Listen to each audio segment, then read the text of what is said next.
man.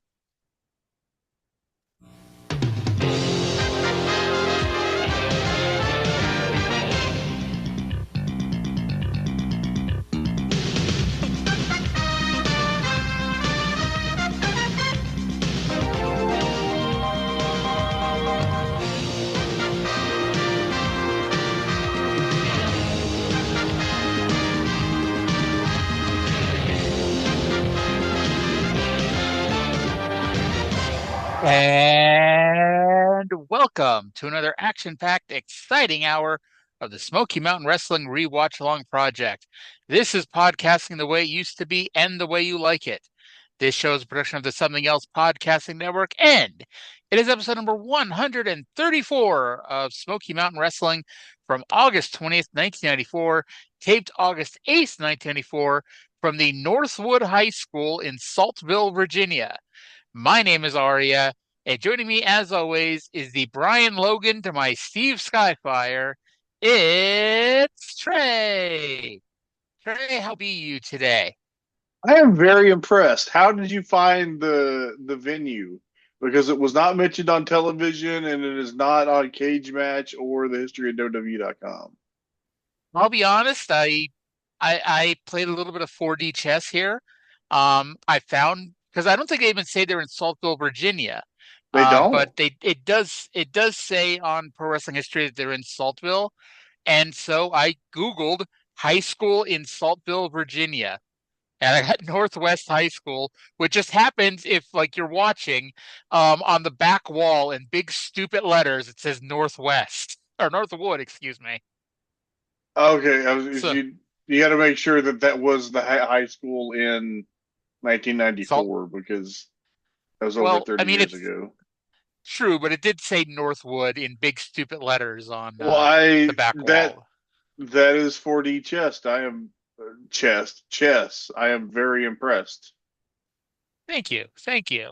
I was kind of obsessed about finding out where the fuck they were because, like you said, like nobody had where this place was.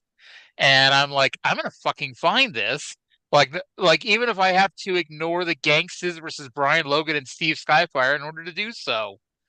And to be honest, that's what I pretty much did. I pretty much ignored the opening match. I also pretty much ignored the opening match trying to figure out where the hell we were. Oh Lord. Um, So let's go to the intro first. We're gonna go, well, as opposed to going to the exit. Remember that show we did everything in reverse? Was that Mid South or was that this that we did it in reverse? How would we do this in reverse? There's only one show. No, no, I don't mean like we did like world class first instead of Mid South. I mean like we did the last segment first and then worked our way backwards. Oh, we did do that one time, didn't we? I don't remember. It had to have Yeah, been this show. yes. All right, so let's go to the intro with Bob and Les. Welcome to another exciting action-packed hour of Smoky Mountain Wrestling. Professional wrestling the way it used to be and the way you like it. Hi, fans. I'm Bob Cole, along with Les Thatcher. Les, another great hour of Smoky Mountain Wrestling. By the way, we're going to get a look at one of the roughest, toughest, meanest tag teams to ever come on the scene of professional wrestling. We're going to see the Gangsters during this hour. That's right. The Gangsters are in the house, Bob, and also Smoky Mountain Heavyweight Champion, the Dirty White Boy in the card, and highlights of the Thrillseekers against the Heavenly Body. What about a profile? I know you got a profile during this hour, too, Les. On personality profile during this hour, we're going to talk to Mr. Jim Cornette and his union, Bruiser Bedlam, Killer Kyle, and the Heavenly Bodies. All right, and we're not going to have a Beat the Champ match during this hour because he's going to be in a tag title match, and it's going to be Lee and Candido, Primetime Brian Lee, Chris Candido against the Rock and Roll Express. And let's bring Rock and Roll in right now because, Ricky, Robert, I tell you, a lot has been happening with you guys recently, but tonight you get a chance. That's right. You know, Smoky Mountain Wrestling agreed with us that we got a raw deal against Chris Candido and Brian Lee. But remember one thing, Gangsters, we had to forget about you. But first things are first. I mean, later on this show today, Robert and I will win the Smoky Mountain Tag Team Champions. All right, fans. All of that's coming up during this hour. We're about ready with the action. Let's go to the ring. Okay, so over the weekend, I messaged you saying that I am going to defend Terry Taylor, who is a bitch, a stooge, and a degens, but I'm going to defend him on this show. And you basically told me don't do that. Do you now understand why I choose to defend Terry Taylor for once? I mean, look, it's not Chris Candido's fault that he has so many championships. He hasn't fucking defended the title since he won it. He won it on episode 130. 131 was a recap. 132 was the tag titles versus the Armstrongs. And 133 was the Night of the Legends. And now we're at 134. Okay, let's go to NHL referee. Let's go to NHL referee. I would really like to go to NHL referee Sean Horcup, who's going to tell us his thoughts on this TV title situation. Can't do that. You can't do that. I still don't think he's gone as long as Terry Taylor did without defending the Mid-South TV title on TV the first time. That is true. He went 7 weeks the first time. However, the Mid-South TV title, even though the name strongly implies it, we were never told that the Mid-South TV title be defended every week on television. And now I accept that on recap shows and on shows like the Night of the Legends, we're not going to get a TV title match. I accept that. But, I get that he's a double champion, or actually a quadruple champion, but, he needs to defend his TV title. It's just ridiculous that it's now been a month without a TV title match. It's just he's got so many championships. It's hard. Plus, Terry Taylor, who is a bitch, a stooge, and a degens, has defended his Mid-South TV title in his new reign. To hear more about that, listen to the Tuesday show. You also know why the pictures of Iceman Parsons headbutting poor Jack Victory in the groin. Or as Taz would call it, the yam bag region. So the Rock and Roll Express have not forgot about the gangsters. That is actually my favorite part. Or like their name is the Gangstas, Gangstas, and the very white people who have to say their name. I just like Brian Matthews saying South Central LA like he was questioning it. Oh God. So speaking of the said gangsters and the aforementioned Brian Logan and Steve Skyfire, they were the opening match. And I do have some good news, Trae. I know I bitch about everything all the time and it gets annoying. I have some good news. Ryan Hildebrand has changed his shirts to the Night of the Legends. That's good. It's very good. He either has an exceptional detergent that gets blood stains out of his shirt, or he just bought a second blue shirt.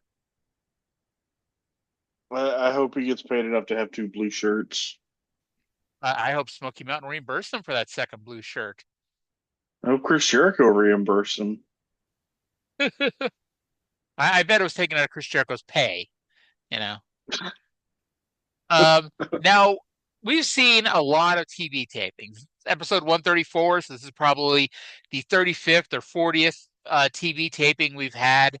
So very much like it's like any modern day wrestling show. If they don't have tickets to sell, they don't have people sitting on the side next to the hard camera.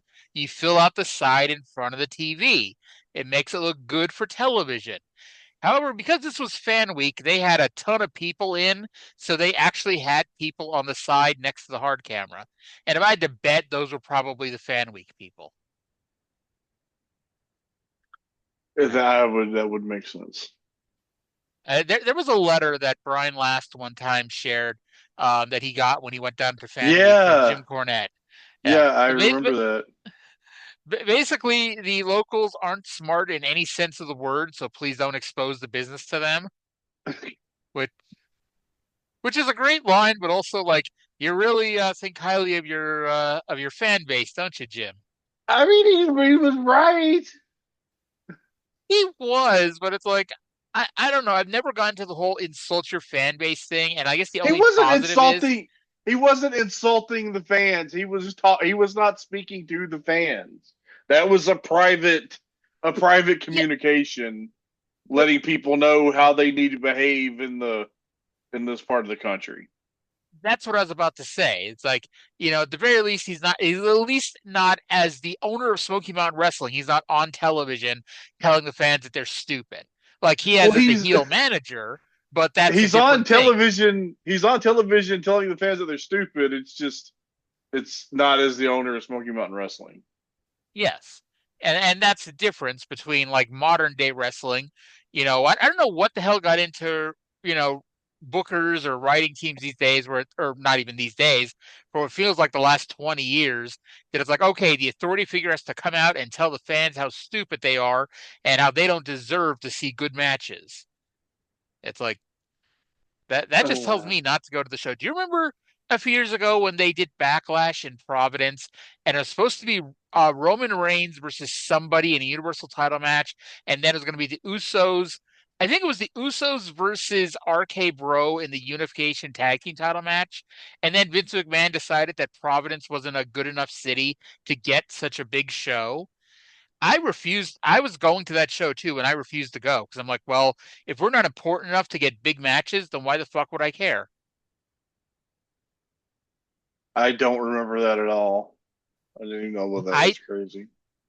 I do because like it's A, it's me, and B, I'm right here, and so it directly affected me.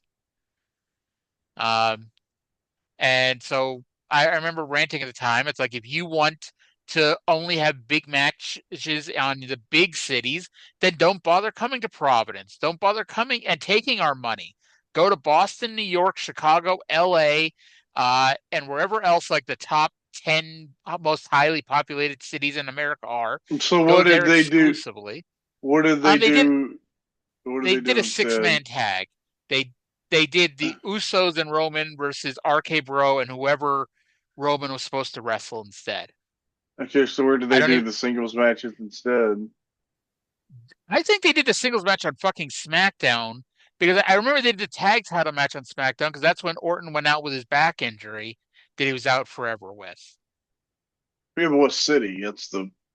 I don't remember. The funny thing is, I don't think it was a big city either.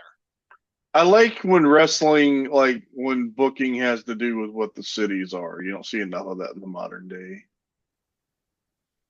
I always thought it was funny, like during the WWE ECW, it's like, every time they were in Philly, even though it had nothing, like this ECW had nothing to do with Paul Heyman's ECW. However, every time they do an ECW TV show in Philly, even like 2009, they'd make a point to have like an important show. It would be like, okay, we're going to go a little bit extra. We're going to give you 2 big matches, comparatively speaking, versus 1. So I remember like Philly had like, I think they did Hurricane versus Paul Burchill in either Mask versus Mask or Loser Leaves Town, because because that's when Paul Burchill lost the Loser Leaves Town match and he came back wearing a mask. So this was either the Mask versus Mask match that they did or the Loser Leaves Town match, and that by itself would normally be Mask versus you can't bang your sister anymore. Exactly. And that would normally be good enough for just an ECW main event for that era, but they did a second big match, comparatively speaking. And it's like, why? It's like, other than the fact that it's Philadelphia and it's the name of the show is ECW, but yeah. Do you remember? It was a head scratch. Do you remember the time I accidentally called you Arya Winter, and then we did a bunch of Katie Lee Burchill puns? I have no memory of that. I assume it was on this show. It was on. We were just like on Messenger. Oh, okay. I was gonna say we've only done about 260 of these shows. So have we done 260? Well, I haven't done that many. Well, I guess you and I have done about 80 Smoky Mountain shows, and I don't know. It feels like we've done about 100, 150. I guess you haven't been here for 2 years because you and Cindy started at the same time, so that wouldn't be till June. Yeah, it's going on 2 years. It's crazy. Yeah. By the way, speaking of that, I know I messaged you this, but I did the math. Episode 300 of something else is going to be the Wednesday night TNA pay-per-view the week of the first episode of Impact. So we may have to do for episode 300. We may have to have all three of us together to do 3 hours of TNA that week. Yeah, we should. We should do something special for the big 300. Even though we didn't do anything for 200 or 250. But hey, it was funny because like I was sitting here this morning and I'm like, well, I just posted 260 or 260 was Wednesday, and I'm like, man, I wonder, like, I know, like, when does the his Impact starts in June? What episode will that be? And like, I literally did the math, and I'm like, if we don't skip a week for whatever reason, that's going to be episode 300, Wednesday, June 4th ish, whatever day that is. Wish I still had my June. VHS tapes because I taped those early Fox Sports Net impacts. I'm sorry. Actually, I don't know if I'm sorry or not, but I'm sorry. I mean, Anyway, I'm pretty sure I new still have access to the footage. I'm not sure if our talk about this went longer than the match or not, because this was a long ass match. But New Jack won with the assisted top rope headbutt, which has been called the 187. And then after the match, Jack drew an X on Brian Logan's head. It's out of support for Malcolm X, you see. Yes, I did like they had to explain this on the show. I mean, I guess it's good that they explained it. And it's also good they didn't see the X on New Jack's shirt and thought it was the Roman numeral X or something. New Jack is just a big fan. He just got WrestleMania 10 on VHS and he's so excited about it. Good old Malcolm 10. I think it was a Family Matters joke, calling him Malcolm 10. Like Family I remember, Matters was great. yes, it was. By the way, after this match ended, we were magically whisked away to what was called the Night of the Legends footage from the tag team title match, but this was actually from Fire on the Mountain, where they did the hair versus hair screw job of screw jobs. Yeah. Yep, it was what it was. So we go back to the desk where Bob Caudle is with the Gangstas, more specifically, New Jack. What they were going to be like in a ring, they're like it in and they're like it out. And here they are, the gangsters. Let me say this, New Jack. Smoky Mountain Wrestling, nor the stations are responsible or condone anything that you might say. Good. I don't hold nobody responsible for nothing I say. The TV stations, they trying to censor me. It don't matter. Then you even got some Negroes down in Knoxville calling themselves the NAACP or something or another. They don't like me. I say it once and I say it again. The hell with them homegrown monkeys. I don't care nothing about none of them. I know what you wish I was like. You wish I was like them old boys. So here, a little piece of watermelon here. Some more watermelon. Chicken eating, chicken bone sucking black folk. But that ain't New Jack. I'm from the streets, baby. I believe in getting it done. Rock and Roll Express. You got the first piece of what we're like. You got to see just a little taste of how bad New Jack and my stuff is. The other night, we let Ricky Morton land unconscious. He didn't know where he was, didn't know where he had been. But after it was over, he walked around. I saw him get in his car, and he fell out in the parking lot. He was supposed to take some interstate west, and he went east. The boy was completely lost. Ricky Martin, Robert Gibson, you gonna see what it's like to have to deal with me and Mustafa. You gonna see how we did it in South Central LA. You gonna see how we used to drop people down in the hood like they didn't mean nothing. You wanna get some? Bring it on. We here to be had, baby. So get ready, because now the gangsters in the house. And for you rednecks, I must say, there goes the neighborhood, because it's the new Negro in town. We're going to go, fans. We'll be back. No notes. 10 out of 10, no notes. Fucking New Jack. Oh my God. Oh God. Remember the story that Cornette told about Bullet Bob cutting a promo and like didn't even wait around for notes and just said that's how it's done and walked off? What do you think? Like Cornette went to New Jack and was like, "We need to retape this promo because you didn't yell at the NAACP enough or whatever." Like obviously he didn't do that, but can you just imagine no. Cornette trying to produce New Jack? No, you could not produce You could not produce New Jack. Oh God. In case it wasn't obvious listening to it, New Jack was eating some fried chicken. Mustafa was chomping away at a giant ass watermelon. Oh God. Um, Mustafa, who said zero words in these promos, is doing his damnedest to steal the show, but he's with the wrong partner to try to silently steal the show. Um, Yeah. Just- oh my God.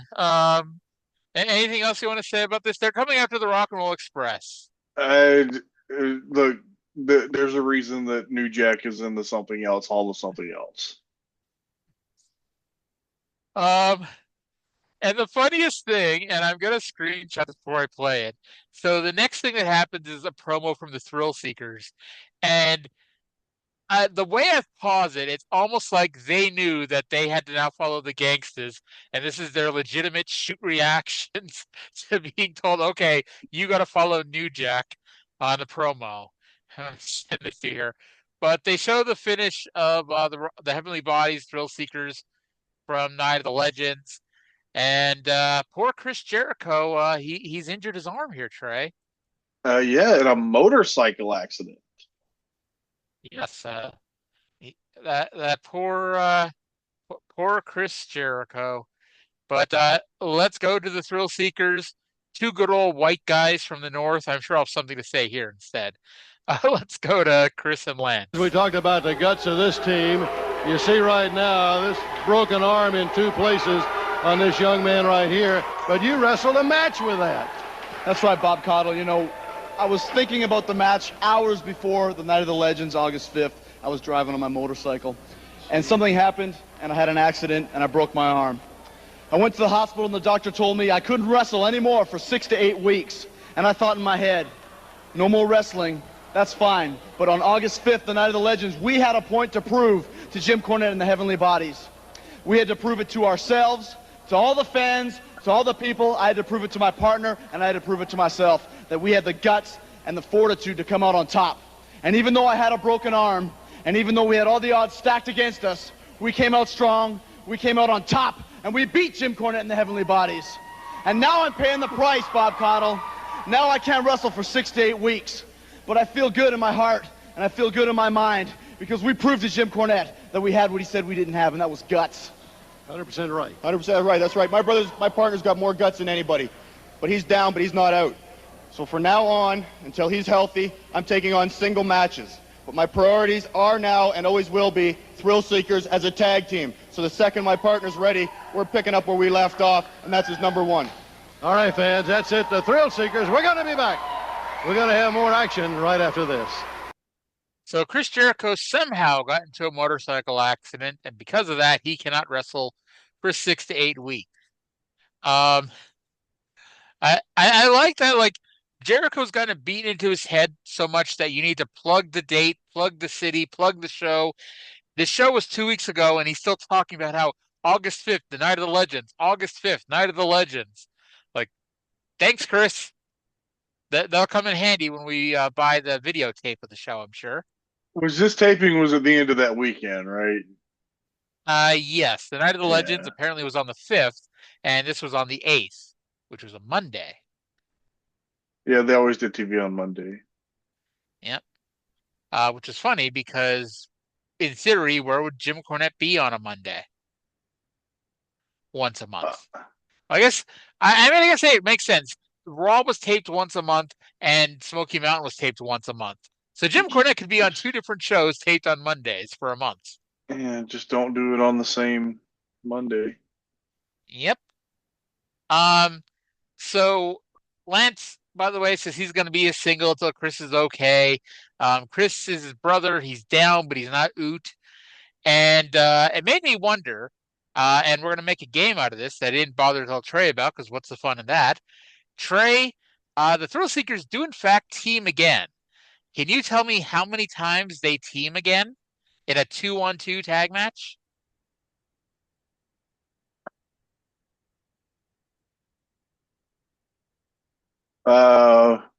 Once, twice. Nope. We'll go with twice. Three times. Once, twice, three times a sudden impact. Yes. So the 3 matches, and I can't imagine you guessing any of these, but one you'll definitely not guess. It's beating Gamma Singh and Jerry Moreau in June of 1995 in Portage La Prairie, Quebec, Canada, which sounds definitely like a real place. Then, and man, not only just tell you where Lance Storm was, but where Jericho was. In June of 2002 on SmackDown in Greenville, South Carolina, they lost to Billy Kidman and the Big Valboski. Oh my God. Jeez.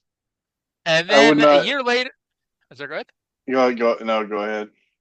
A year later, in June of 2003, this time they were on Raw in Madison Square Garden, losing to Trae's favorite wrestler and his partner, the Dudley Boys.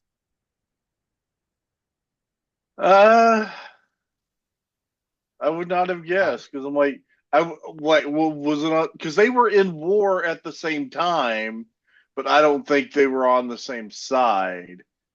So I was trying to figure out like where would that be, and then I forgot that they were in WWE together for like, well, not they were never together, but they were WWE at the same time for like 3 or 4 years. Yep, after the invasion until Lance retired. And honestly, it's even still surprising because even when Lance was getting a push, him and Jericho were never on the same level. And so I'm surprised they still did team twice. Now, the SmackDown 2002, that's Paul Heyman. You know, I'm shocked. Like, it's Paul Heyman. I'm shocked he didn't do it more than just the one time. But I guess that was also around the time they were setting up the Un-Americans, and Jericho wasn't a part of that. And then I have no idea why the hell they would have been teaming up to wrestle the Dudley Boys in June of 2003. Like, they were both heels on Raw? More or less.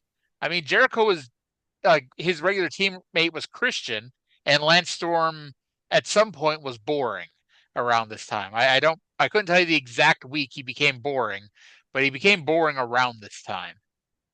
I think Christian might have been injured right then. Maybe I don't know. Maybe I just invented that. Possibly, because there was a time when Christian was injured too, so it is possible.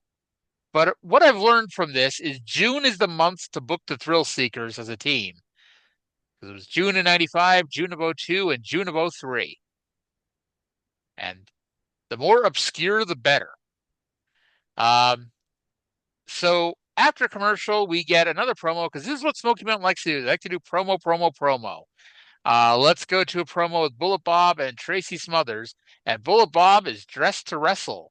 And I guess so is Tracy, but Tracy's always dressed to wrestle. I don't think he has any other clothes.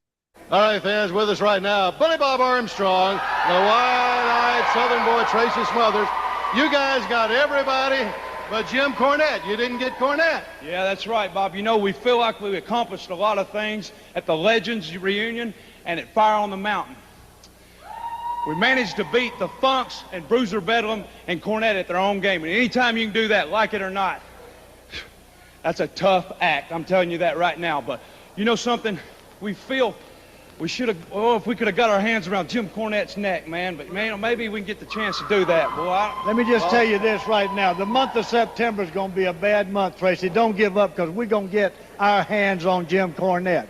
He's worried to death. He's shaking his nerves, rattling his brain, driving himself insane because he don't know who the new commissioner is. Well, I do know, brother, and you'll never get to him. I know you and your mama have paid a lot of people a lot of money and changed their minds. I got an honest man to be this new commissioner, but I ain't going to tell you, I ain't going to give you a chance to get to him. And in the month of September, the three musketeers here, Tracy, me, and this Smoky Mountain matchstick are going to get to you in September, and that's a promise, baby. Hallelujah. The People's Union forever and ever. All right. Okay. What the fuck is going on with the commissioner thing? Last time we heard, let's go back.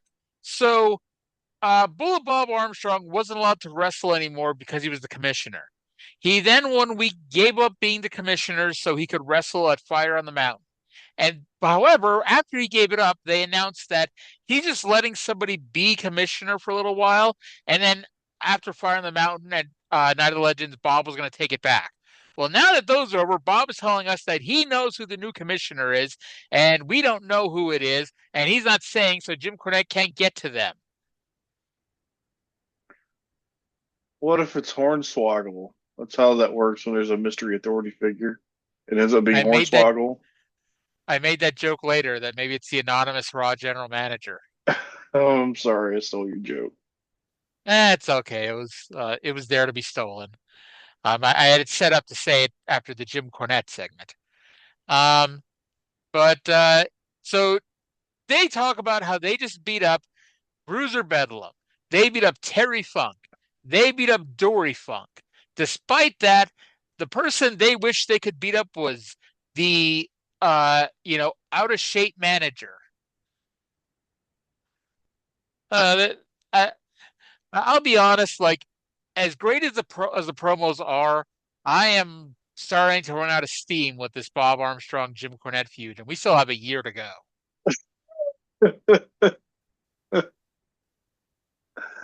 It never ends, does it?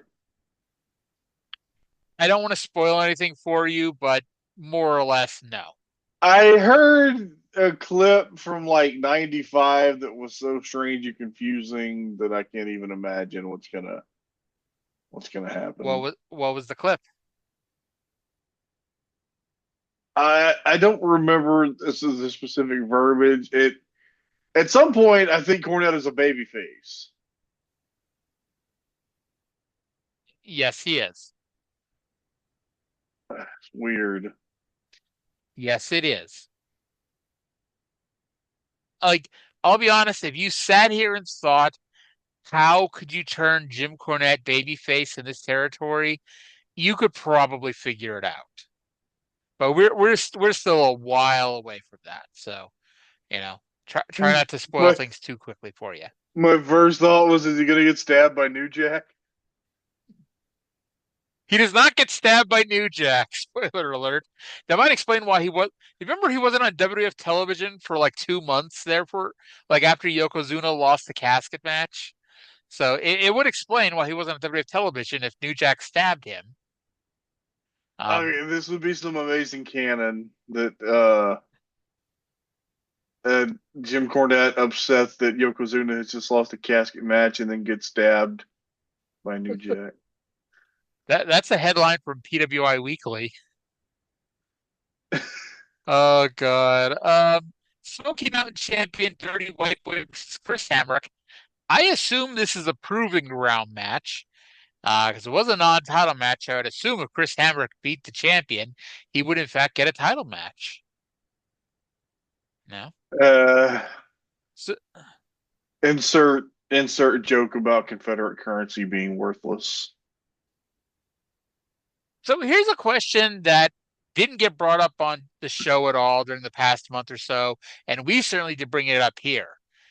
In storyline, the character of the Dirty White Boy, what does he think about how his idol and mentor, Mr. Ron Wright, he finally could recover, he finally came back to the ring to manage at a big show, and instead of being in his corner, he's in the corner of Tracy Smothers, Bob Armstrong, and Hawk. And while he's a babyface, and thus he's automatically friends with the babyfaces again, 2 out of those 3 people he feuded with, or at least 1 out of the 3 he feuded with, and the other he had a contentious relationship with. He did not need him in his corner. He has conquered all worlds. He has no opponents left. That was the whole point of the promo that we're about to play. That is literally when you're having to beat up Terry Gordy and Mr. Excitement Dick Slater on back-to-back nights. So White Boy, in case you somehow aren't sure about it, he wins with the Buck Snort Blaster. A move he's been using since his first match in Smoky Mountain, and Bob Caudle is still confused by it when he sees it. I love Bob Caudle, but, I'm not crying that we're almost at the end of his tenure. I miss Dutch. Yep. Dutch is still hiding in Puerto Rico. To this day, as far as I know. Maybe El Canotillo is down there with him. For those who need to hear about the GIMP, listen to yesterday's show, the Wednesday TNA show. I bet El Tio is in Puerto Rico with Dutch Mantel. Yep. See, I'm able to flawlessly plug our other two shows. If only I could somehow find a way to plug my bi-weekly ECW show, it'd be even better. This has been a great continuity week for us. I know, right? So let's go down to a promo with the Dirty White Boy. And I'm going to press unmute. The Dirty White Boy. And White Boy, you have sort of recently cleaned house. You've got a lot of big names. Again, though White Boy is running wild in the Smoky Mountain area. First of all, I ran Jake the Snake Roberts completely out of Smoky Mountain Wrestling. Then, Bam Bam Terry Gordy comes in and couldn't get the job done. Then Mr. Excitement Dick Slater came in and couldn't get the job done. And then Jim Cornette goes out, gets this guy by the name of Conan Chris Walker. Well, after a couple of matches with the Dirty White Boy, the last time I seen him, he was scooting down Interstate 40, never to be heard from again. So what I am saying, gentlemen, is anybody, it don't matter who it is, I have open contracts. All you have to do, put your name on the dotted line, and you will get a shot at the gold. But gentlemen, I've been to hell and opened up the gates of hell and talked to the devil and came back the Smoky Mountain Heavyweight Champion. I don't think I'd want to take him on, fans. Well, Bob Caudle will not be challenging for the Smoky Mountain title. I guess he never did accept Bruiser Bedlam's challenge at the time Bruiser Bedlam threatened to kick his ass.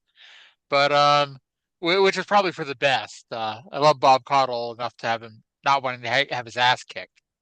I gotta say, I don't know where that nickname for Dick Slater came from, but it always pops me anytime he's called Mr. Excitement. I have never heard him called Mr. Excitement except for the last month of Smoky Mountain. Well, maybe that was an East Tennessee thing. There you go. Maybe it was a very tongue-in-cheek thing. I was watching some 1986 WWF on YouTube, and he was doing the full-on Tracy Smothers thing, and he was the Rebel Dick Slater. Yep, I remember that. Also, a year from now, he's a fucking WCW World Tag Team Champion. With Jimmy Golden. Yep, our old friend Jimmy Golden as Bunkhouse Buck, Jack Swagger's dad.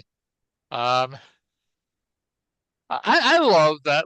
For all the shit WWE gets for some of the shit they do, I still love that they brought in Jimmy Golden to play Jack Swagger's dad. I just wish they would have it works. Yeah, I just wish they would have they wouldn't have been pretending this was a brand new person. They were just said, "Oh yeah, this is Jimmy Golden, and he's just Jack Swagger's dad." See, Jack Swagger would have gotten over if he'd done the Fuller leg lock. Oh, I mean, he started going in that direction, but he stopped at the ankle lock. I mean, he went to the leg at least. There's that.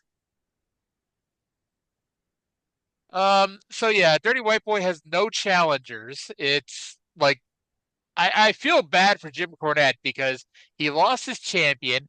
He lost the guy that he was going to at least have feud with White Boy in the meantime. And it's he's just okay, who's the next heel up? Okay, please tell me, was there anything in the Observer about Conan and Chris Walker? Not that I saw. I think last week I don't think I mentioned it, but I think he no-showed one of the shows, and that was it. He showed up he was in Knoxville, and then I guess he fucked off. Yep, he fucked all the way off. And I mean, especially this time, and we've talked about, and Cornette's talked about, especially Casey O'Connor. He ended up getting fired because he was the last person in the long line of people to piss off Jim Cornette in a very short period of time. Because you had Jake walking out. You had Horner's bullshit. You had Pam Lawson. Now you had Conan Chris Walker no showing. It's like Casey O'Connor needed to be like polishing his halo. And unfortunately, the halo was being held up by horns. And that story is still to come. Yeah. Oh God. So from here we go. I assume you have nothing else to say about White Boy. No, he has no opponents. What is there to say? All right, great. So from here, let's go to personality profile with the MVP of Down and Dirty. Well, not maybe about the MVP, but one of the frequently used guests of Down and Dirty with Dutch, who hasn't been on personality profile, I don't think yet. But here he is. It's Jim Cornette with most of the entire union. All right, on personality profile today, we have manager Jim Cornette and his union, the Heavenly Bodies, Bruiser Bedlam, Killer Kyle. Jim, a very impressive entourage, very impressive. Yeah, however, two things are missing here. What? One, any type of title belt, and two, the head of Bob Armstrong. Oh, you have to bring that up, don't you, Les Thatcher? You got to be a real smart egg. Well, let me tell you something right now. First of all, the reason why there are no title belts in this contingent, here stands the greatest tag team in the history of Smoky Mountain Wrestling, the Heavenly Bodies. And they have been banned from wrestling in Smoky Mountain Wrestling. That's one problem. Bob Armstrong, the Rock and Roll Express, they're all such cowards that they will not agree to lift the ban on the Heavenly Bodies returning to action in Smoky Mountain Wrestling. But they can't do nothing about them coming out here and having a few words to say. And then there also would be a title belt here if it had not been for the abject failure of a man that I placed a great deal of personal pride in, and that was Conan Chris Walker, who couldn't get the job done against the Dirty White Boy. But you see, White Boy, I'm going to hand you got one. I'm going to hand that to you. But I was sending Walker out there to soften you up because the knockout punch, Dirty White Boy, what's the matter with you, is right here, baby. Bruiser Bedlam from the docks of Detroit, the world's most dangerous wrestler. He's the knockout punch. Bring it down, punk. And I'm telling a Dirty White Boy that if he has got a gut in his body, he talks about beating Gordy, talks about beating Slater, talks about beating Walker, talks about running Jake Roberts off to who knows where. Well, Dirty White Boy, right there. That's a safe shot every time. Look in my eyes, Dirty White Boy. If you're the man you say you are, East Tennessee Ridge Runner, then you and Bruiser Bedlam are going to meet one-on-one, head up, straight up. And that title belt's coming off your waist and coming home to the Union. And one more thing before I go. Speaking of your buddy Bob Armstrong, you've been having tea with every Sunday for the past 47 years. 48. Who is the new commissioner? Who is the new commissioner?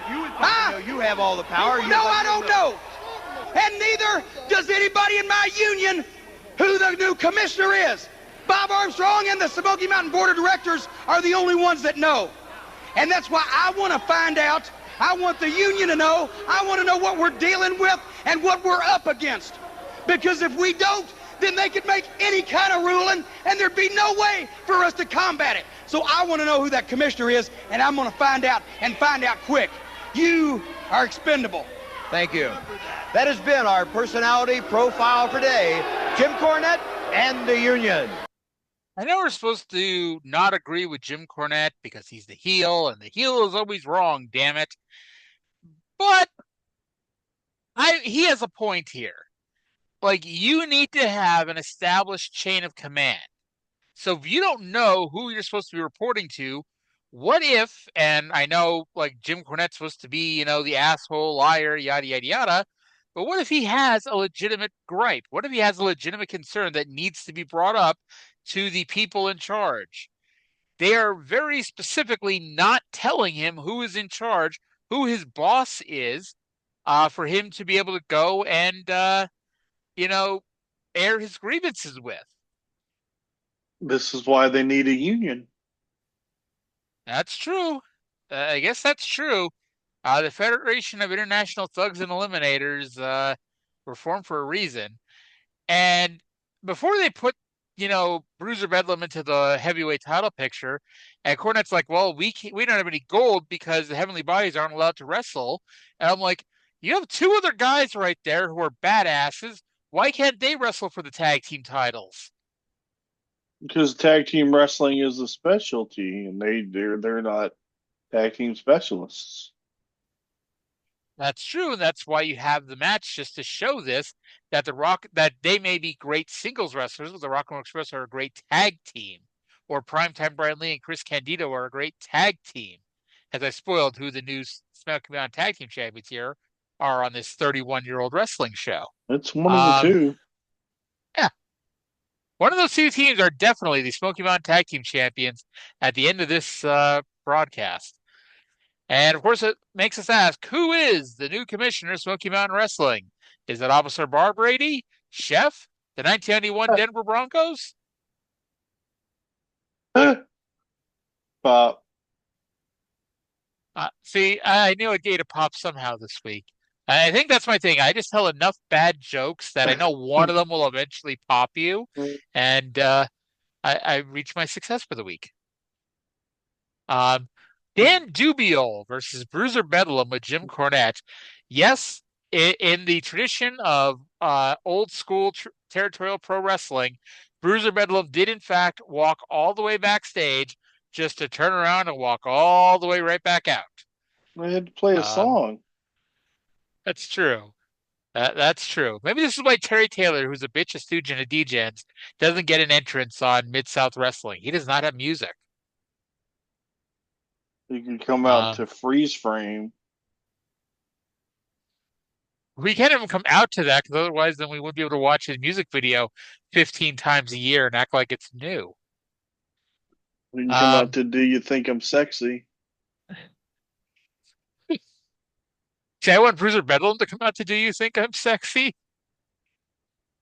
There you go. I've said this before, I'll say it again. Terry Taylor is a handsome man. You know, I don't know if he could have had a career as a male model if he wasn't a pro wrestler, but I think he could have at least gotten his foot in the door of modeling if he'd wanted to. A little bitch, a stooge, a degen, and a handsome man. Yes. But you see, if he never would have gotten into wrestling, we wouldn't have known that he was a bitch, a stooge, and a degens. Oh, that kind of behavior will out. I take your word for it. So, Bedlam won with the stomach claw. White Boy ran in to break up the claw because, Bedlam has never broken the claw, and most of the time he has not been disqualified for kicking too much ass. So White Boy ran in, and we got a fight. Mark Curtis, overstepping his authority, by the way, decided he was standing in the ring. Two wrestlers were standing in the ring. I'm just going to ring the bell. And it was allowed to happen. So I imagine you have nothing else to say about Dan Dubiel versus Bruiser Bedlam.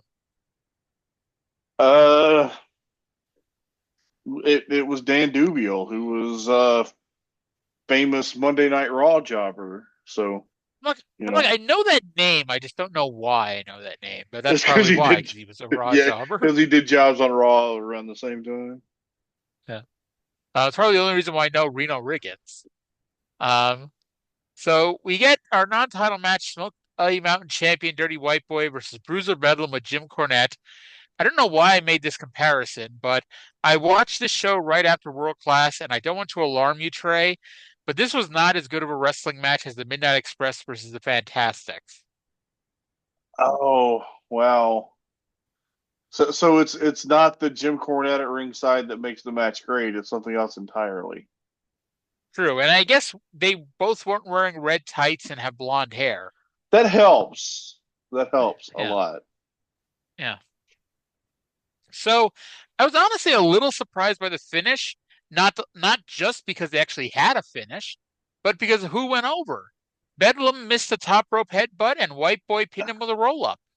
Yeah, that's a great way to build your new title challenger. Yeah, I don't know.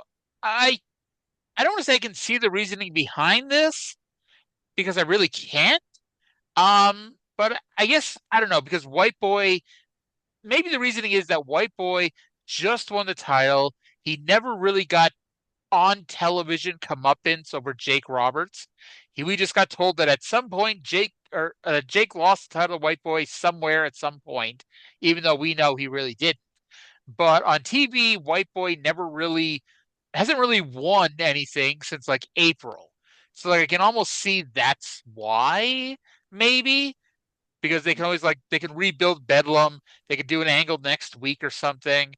But yeah, it's like it just feels like after all that, Bruiser Bedlam lost in 3 minutes. And now they're gonna go try to draw money with this match, presumably. Yep.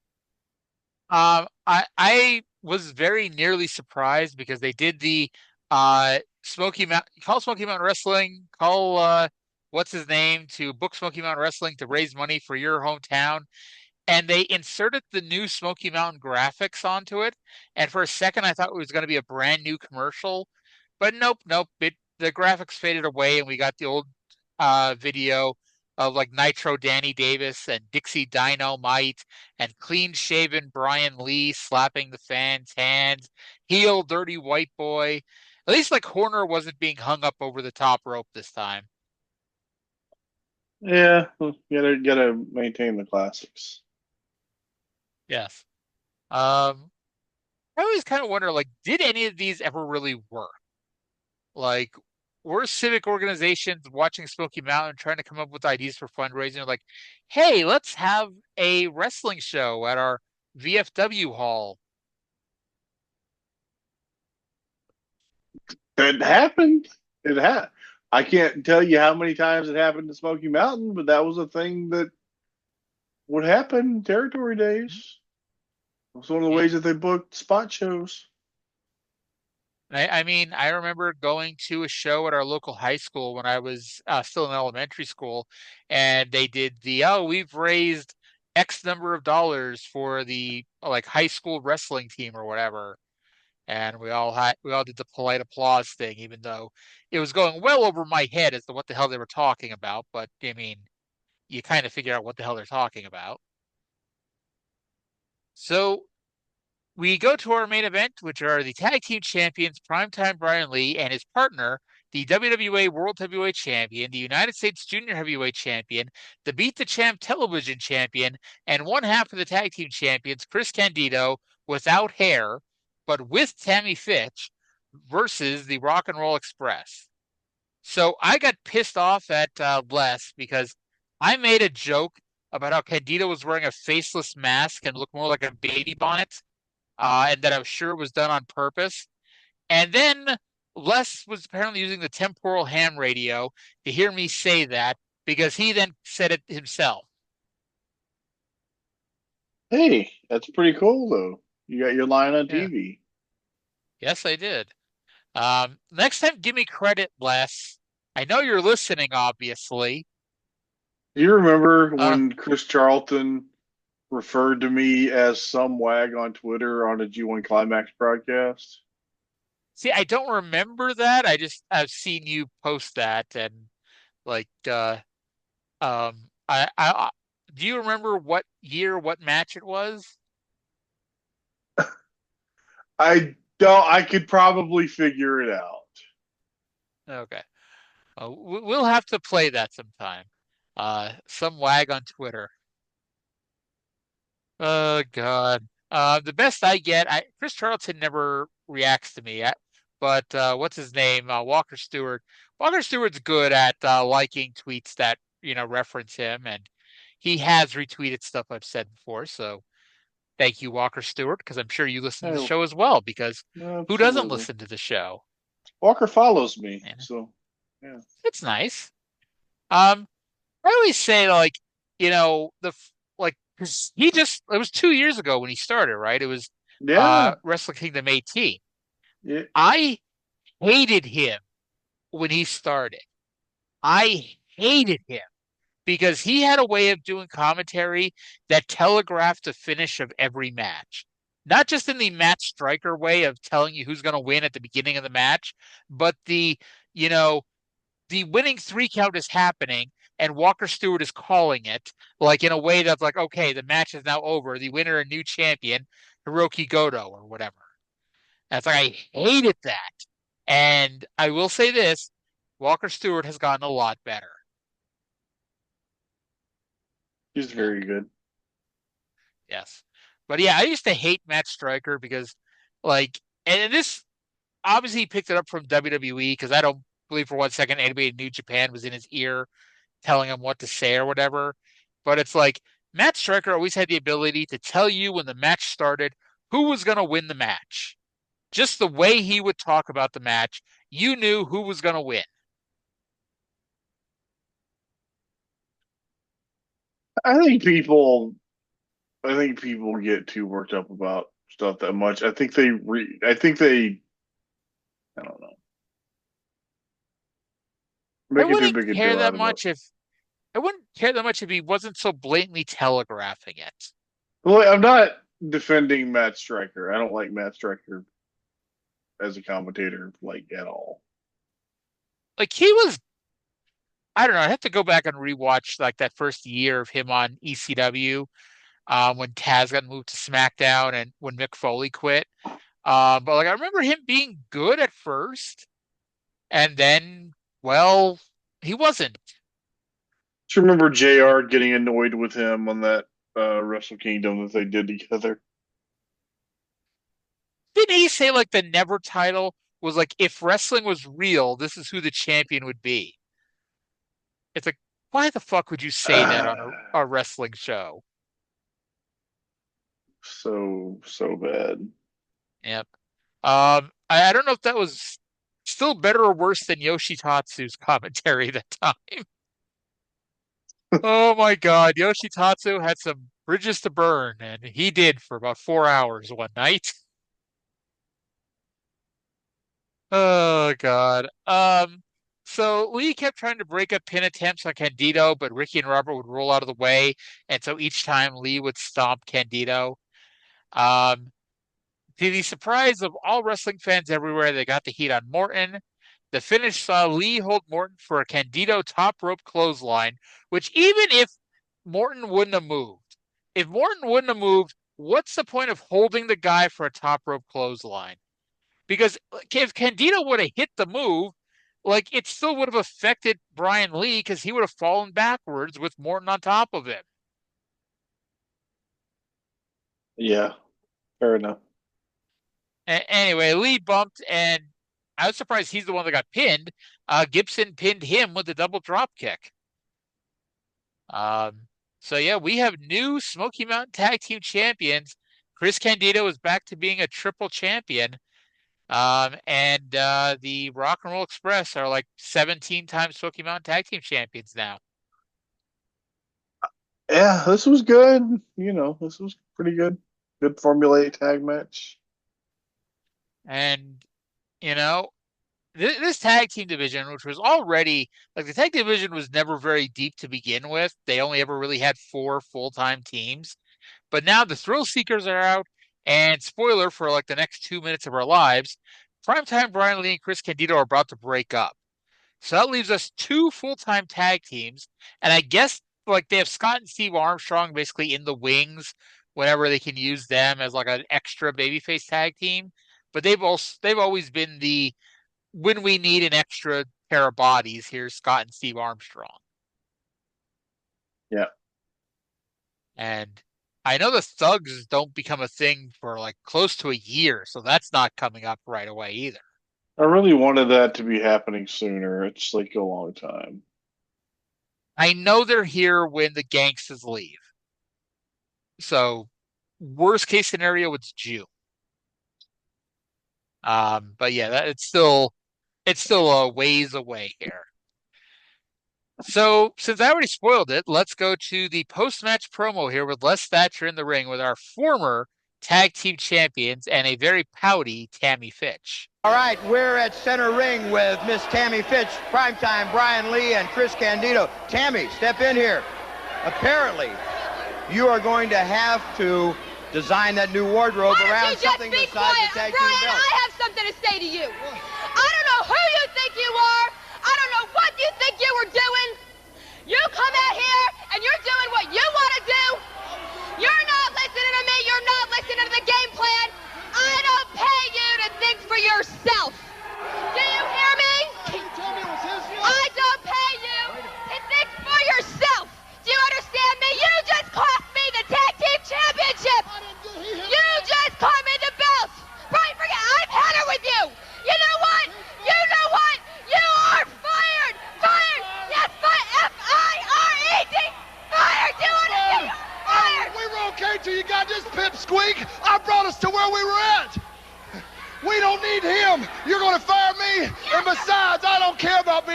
because I quit. Let me tell you something here. Let me tell you something, little girl. You don't grab my hair, okay? Well, wait a minute. It looks like we're going to have a little altercation here. We've got a new one on the way. And it's, looks like Brian Lee and Chris Candido are going to have a... Candido is...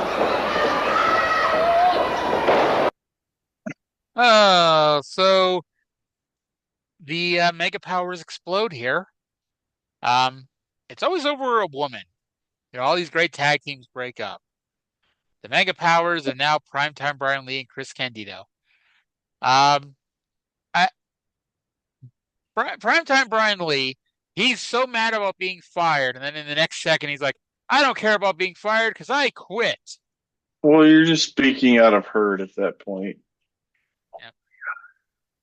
Yeah. You know, it's funny. A similar angle to this was how I learned how you earn unemployment benefits. Because in WCW, Eric Bischoff was doing a power trip angle, and he fired JJ Dillon, and JJ said, "You can't fire me because I quit." And PWI was like, by quitting, JJ Dillon forfeits unemployment benefits that he would get if he would have been fired. Yeah. That's it's the way to learn things. Yep. Hey, if you can't learn something by reading Pro Wrestling Illustrated, where can you learn it? I learned a lot there. Yep. I always like it. Always makes me chuckle when like you have a small guy like Chris Candido and he's attacking a big guy like Brian Lee by jumping on his back, and it just popped me there. And they fought a bit. Candido got the best of this. Tammy had to spray hairspray in his eyes, but the show ended with Candido putting the boots to Primetime Brian Lee. Yeah, that was quite a thing. I'll be honest, like I knew they broke up, but I forgot that Brian Lee actually turned babyface. I just, in my head, like they split and Brian Lee just went and did his own thing as a heel for a little bit.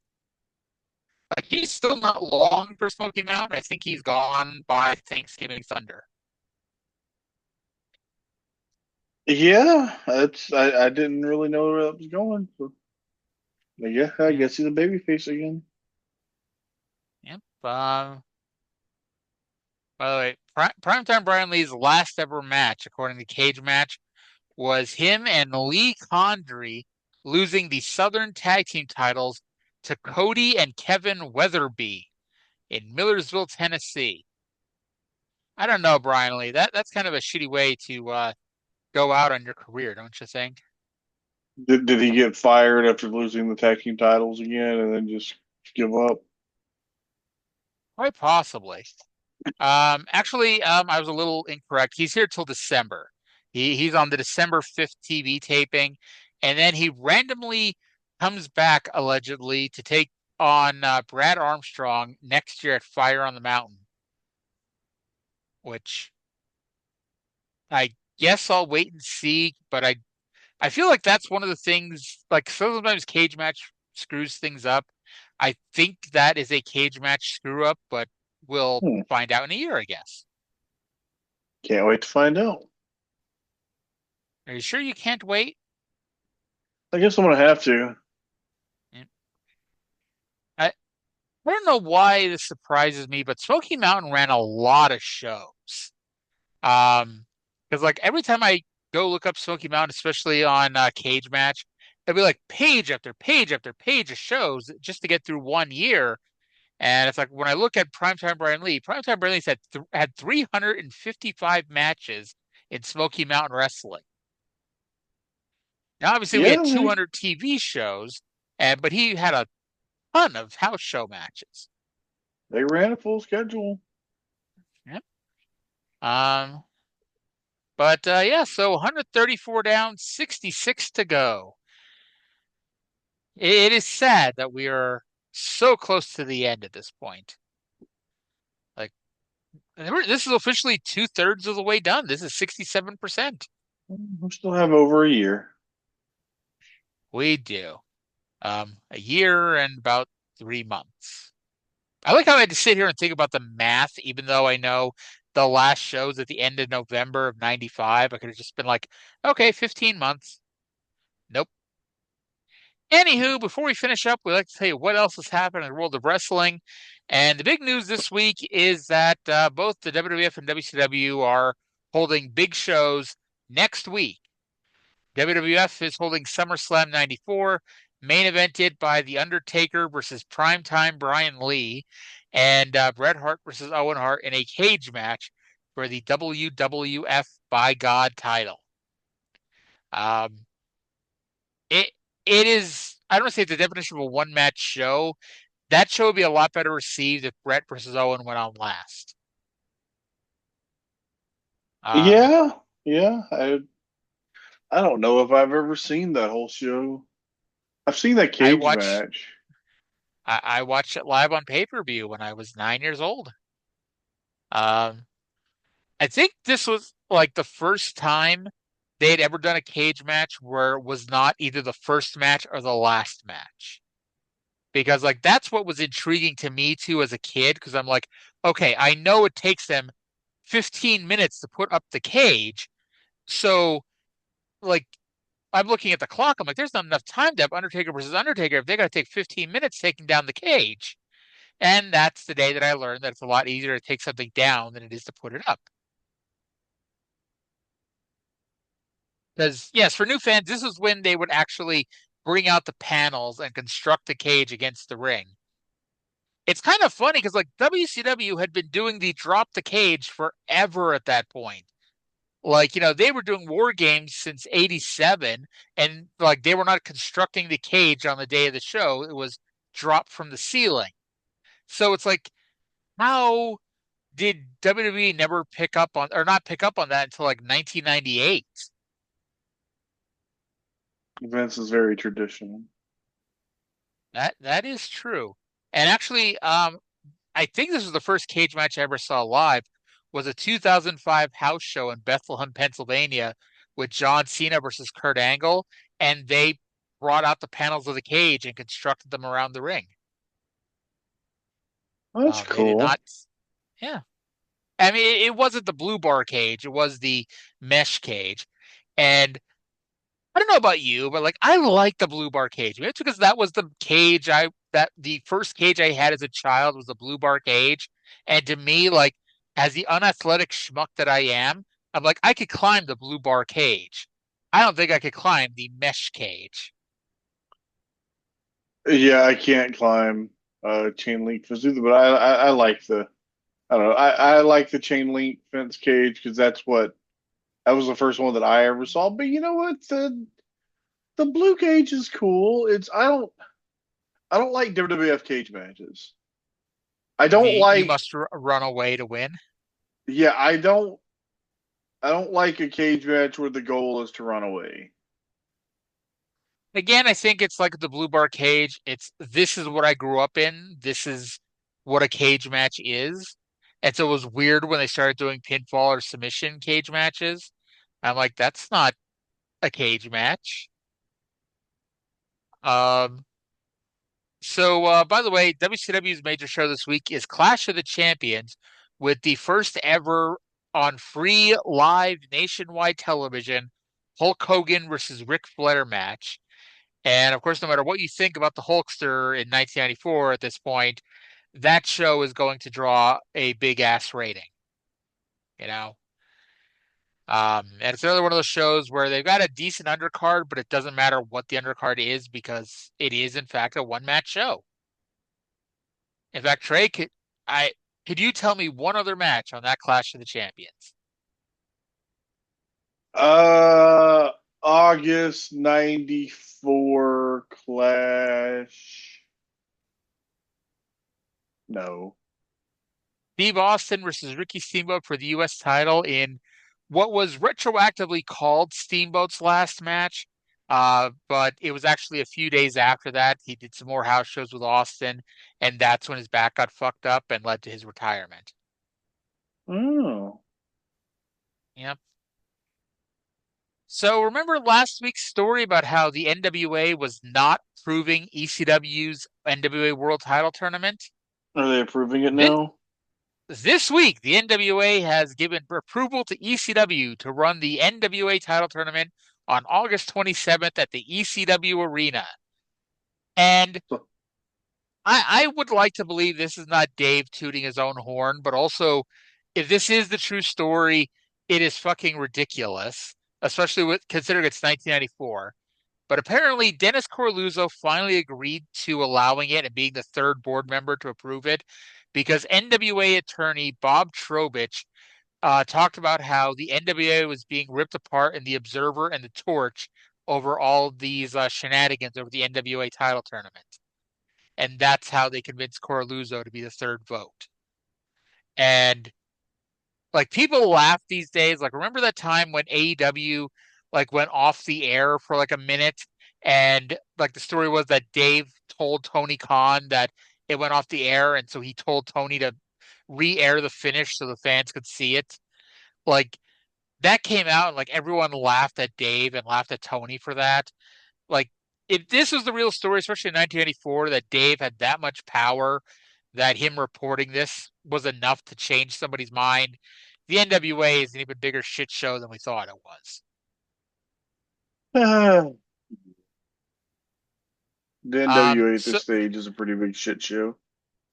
Yep. So the main proponent arguing for ECW's choice is Jim Crockett.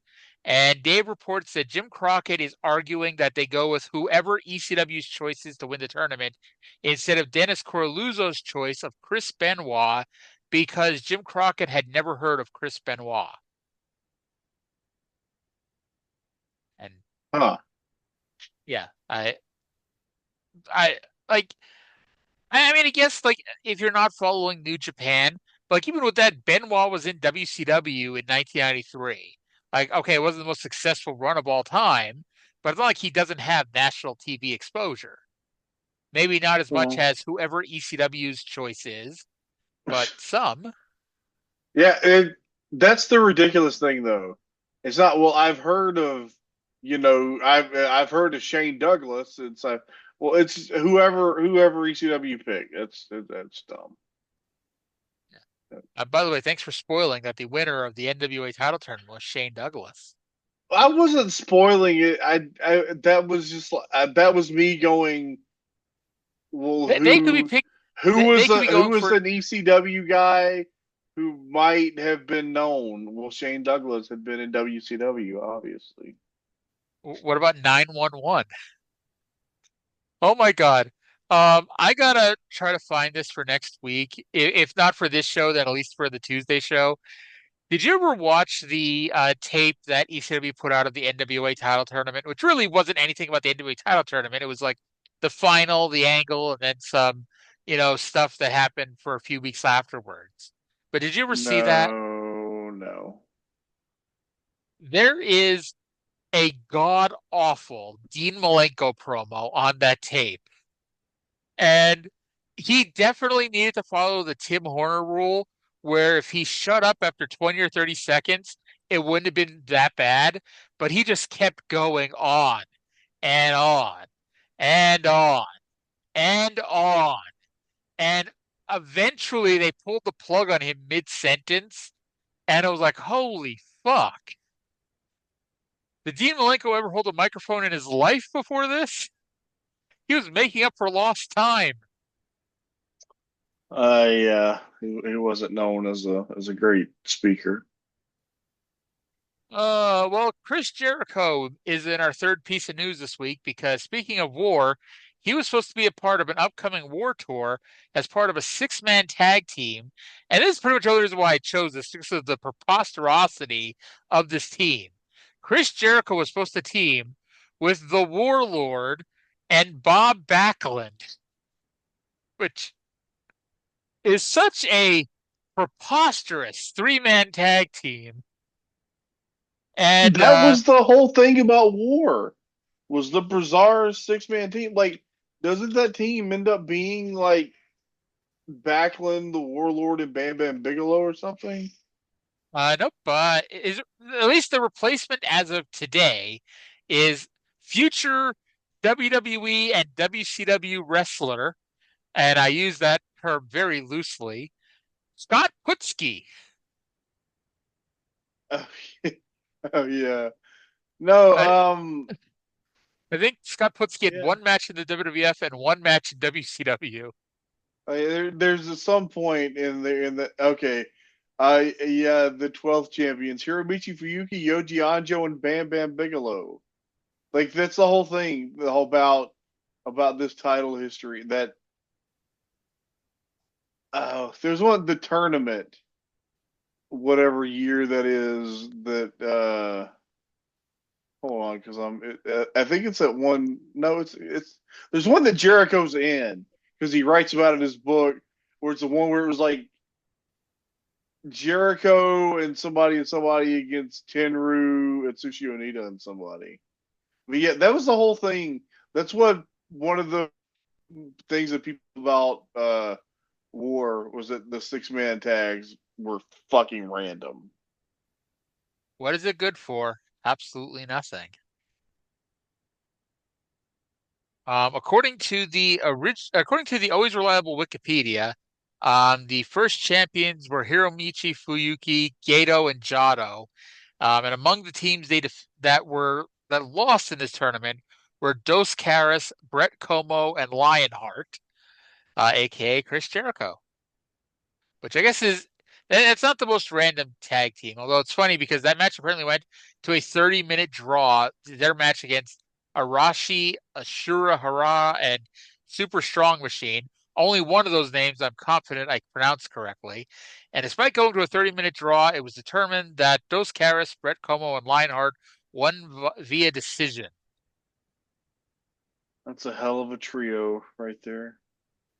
Oh, geez, and apparently Bob Backlund, the Warlord, and Scott Putski won the 6-man tag titles on that show.